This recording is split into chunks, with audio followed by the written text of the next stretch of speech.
Hello everyone, it's Catherine and today we're going to talk about hair. Yes, hair. I'm officially obsessed with hair and I decided to learn about the history and where it actually came from. So, hair weave is mostly known to come from African Americans, but I learned that that's not where it all started. The first piece of hair weave was recorded in 3400 BC. Yes, that means Cleopatra herself had on a nice hair weave. She was known for her wigs and her different colors that she put into her wigs to make it pop. Her wigs was made from human hair and dyed sheep wool. She used to use the different hairs to do wigs and different braiding hairstyles, something like what we do today.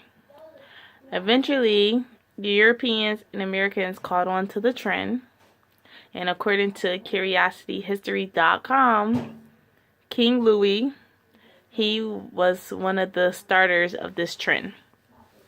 He was, like every other man, afraid of his male balding, so he decided to wear wigs to hide his hair baldness. He thought that baldness was a sign of weakness, so he wanted to have it covered so that no one else would know about it. This trend started to catch on, and men and women started to wear these powdered wigs, which was called perukes back then. After that, in the 1900s, we now know as clip-ins, which was called switches back in the day, were invented, and it allowed the hair to look more natural and still give you the same look that you desired. The clip-ins range from 95 cents to $25 per bunch back then, which is cheap now, of course. At that time, the hair train grew bigger and bigger with long hair and coming around in the 40s and big hair in the 60s and 70s, sort of like what I have in my hair now. Now, today, we have so many different types of varieties of hair weave that we can mess with. There's synthetic, which could come in braiding hair, which can also come in sewn hair. And there's human hair, which is, they have the human blend, or you can have virgin human hair. In my head, I have virgin Brazilian hair. There's a whole bunch of different type of origins that you can order from.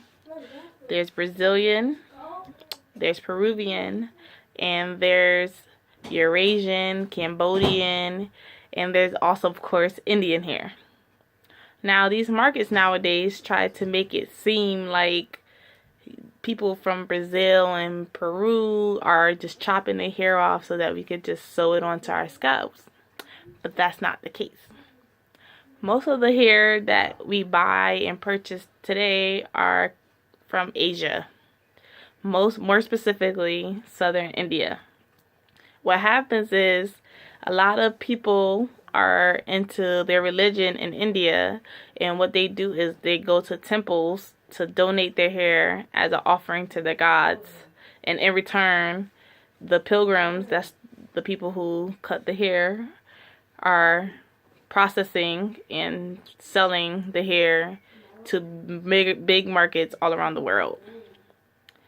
What I learned from this is that we need to be more aware of where our hair comes from and what actually happens and what the hair goes through before we get it. Brazilian hair is only Indian hair that's been steamed. Crazy, right? And this is sad because people aren't aware. The people who donate aren't aware of what's going on.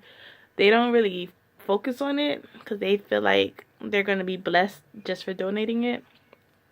But this trend is getting really, really big, especially in the U.S. We spend hundreds and hundreds of dollars on hair from all around the world, and they receive nothing for what they return. I feel like we need to be more concerned and more aware of the products we place in our hair or the products that we buy. And that's me. Thanks for listening.